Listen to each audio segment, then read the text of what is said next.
அஞ்சரப்பெட்டை.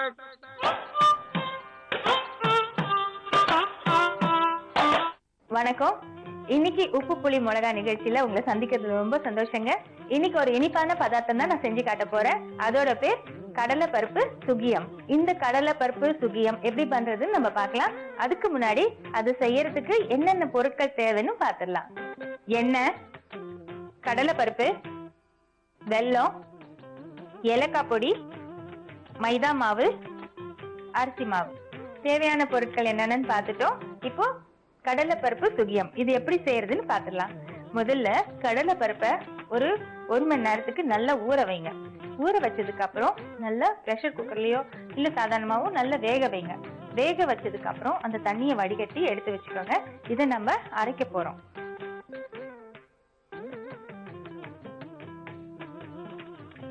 இதை நல்லா அரைச்சிடலாம்.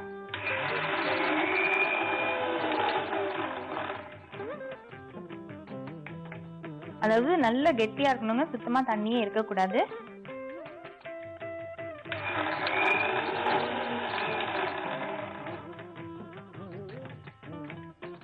நல்லா அரைப்பட்டுச்சுங்க. இப்ப எடுத்து வச்சிடலாம்.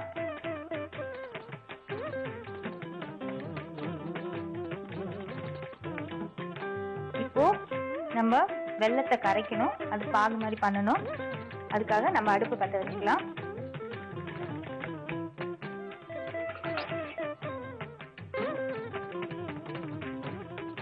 இப்போ இதுல கொஞ்சம் தண்ணி ஊற்றிக்கலாம்.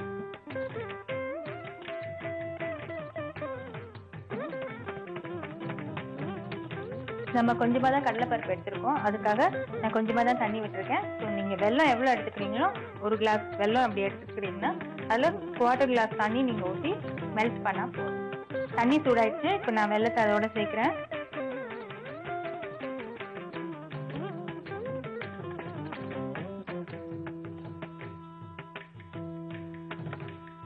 இந்த வெல்லம் நல்லா கரையணுங்க. வெல்லம் நல்லா கரைஞ்சிருச்சுங்க.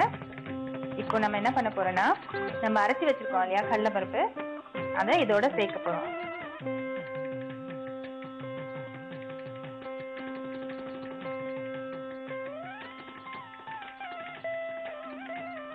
இந்த கடலை பருப்பு இந்த வெல்லத்தோட சேர்ந்து நல்லா திக்கா ஒரு கன்சிஸ்டன்சி வந்துடும். கொஞ்சம் அப்படியே திக்கார வரைக்கும் கொஞ்சம் கலரிட்டே இருங்க.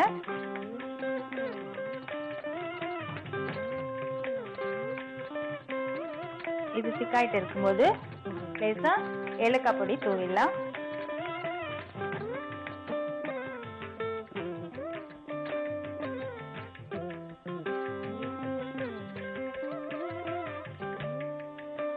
நல்லா திக்காயிடுச்சுங்க. இப்போ அடுப்பை ஆஃப் பண்ணிடுங்க. இது ஆறின உடனே நம்ம இதை சின்ன சின்ன உருண்டைங்களா பிடிக்க போறோம். இது நல்லா ஆறட்டுங்க. அதுக்குள்ள நாம மைதா மாவையும் அரிசி மாவையும் தோசை மாவு பதத்துக்கு கலந்து வச்சுக்கலாம். இப்போ ஒரு பவுல் எடுத்துக்கோங்க. கொஞ்சம் மைதா மாவு,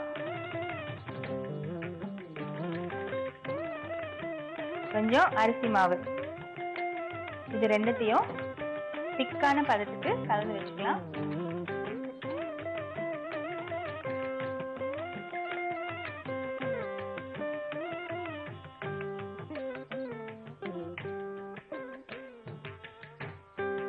நல்லா கட்டி இல்லாம இதை கலந்துக்குங்க.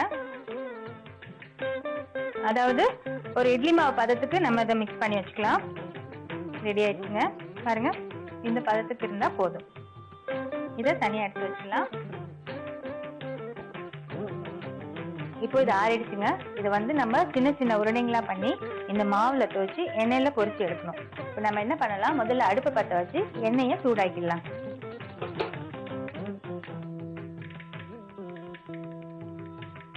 கடாய் சூடானதும் தேவையான அளவு எண்ணெய் ஊற்றிடலாம்.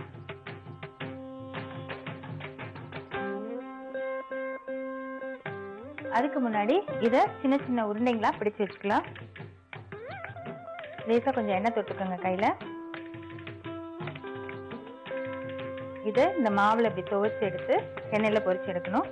நம்ம இதை தனியா எடுத்து வச்சுக்கலாம்.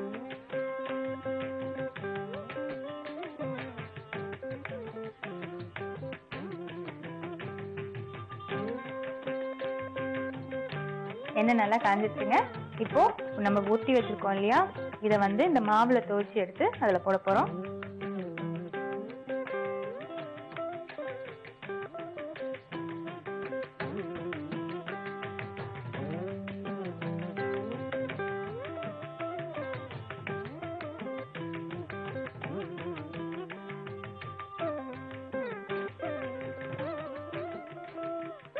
இப்போ இது எல்லா பக்கமும் நல்லா ப்ரௌன் ஆகிற வரைக்கும் ஃப்ரை பண்ணிடலாம்.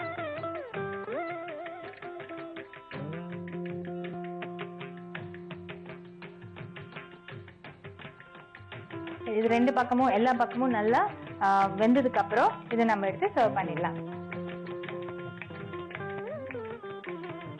பாருங்க, எல்லா பக்கமும் நல்லா வெந்துருச்சுங்க. இப்போ இதை எடுத்துடலாம்.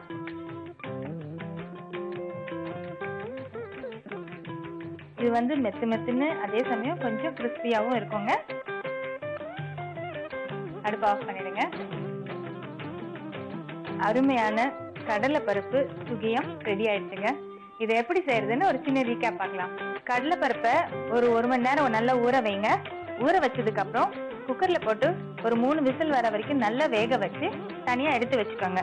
இப்போ கடலை பருப்பை மிக்சியில போட்டு கெட்டியா அரைச்சி எடுத்து வச்சுக்கோங்க. அடுப்பு பற்ற வைங்க. ஒரு பாத்திரத்துல கொஞ்சமா தண்ணி விட்டு வெல்லத்தை போட்டு பாகா காய்ச்சுங்க. காய்ச்சினதுக்கு அப்புறம் நம்ம அரைச்சி வச்ச கடலை பருப்பை அதோட சேர்த்து நல்லா கிளறி விடுங்க. அது நல்லா கெட்டியான பதத்துக்கு வரும்போது கொஞ்சம் ஏலக்காய் பொடி தூவி இன்னும் கொஞ்சம் கெட்டியாகிற வரைக்கும் நல்லா கிளறி விட்டுட்டு அதை தனியா எடுத்து ஆற விடுங்க. அது ஆறுற சமயத்துல நம்ம இன்னொரு பவுல் எடுத்து அதுல கொஞ்சம் மைதா மாவு கொஞ்சம் அரிசி மாவையும் கலந்து இட்லி மாவு பதத்துக்கு கலந்து வச்சுக்கணும். அடுப்பு பற்ற வச்சுக்கோங்க. ஒரு கடாய் வச்சு தேவையான அளவு எண்ணெய் ஊத்துங்க. எண்ணெய் சூடானதும் நம்ம ஆற வச்ச கடலைப்பருப்பு கலவையை சின்ன சின்ன உருண்டைகளாக்கி அதை மைதா மாவு அரிசி மாவு கலவையில முக்கி எடுத்து அதை எண்ணெயில போட்டு நல்லா பொரிச்சு எடுங்க. எல்லா பக்கம் நல்லா வெந்ததுக்கு அப்புறம் அதை எடுத்து சர்வ் பண்ணுங்க. இப்போ உங்களோட கடலைப்பருப்பு சுகியம் ரெடி.